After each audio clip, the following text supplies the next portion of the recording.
ঢুকছে আবার পালালো, সেই বলছি।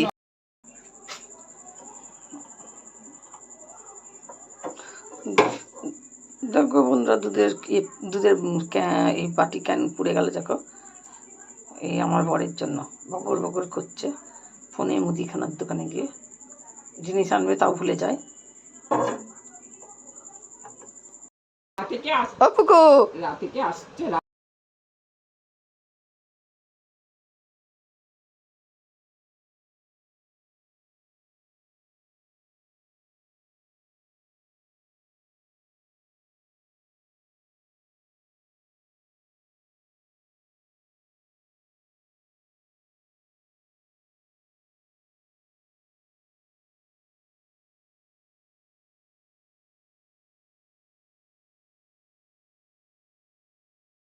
না ভেঙে গেছে, তারপরে এই মাংসটা করছি, রাতে খেতে হবে। গরুর মাংস লাল ঝোল কেমন হয়েছে কমেন্টে বলবে। আমার রান্না করে বলছি না কত সুন্দর হয়। আমার বাড়ির সবাই রান্না একই, আমার মেয়ের রান্না খুব সুন্দর। আমি তো নিজে শিখেছিলাম রান্না, মা ঠাকুমা শাশুড়ি সবারই সব দেখে দেখে।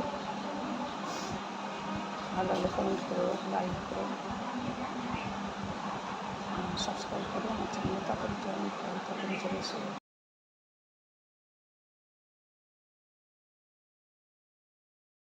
ঢাকনা খোলা যাবে, নাড়া যাবে। এই দা হয়ে এসছে, হয়ে গেছে। তুই নাড়বি, আবার দেখছে।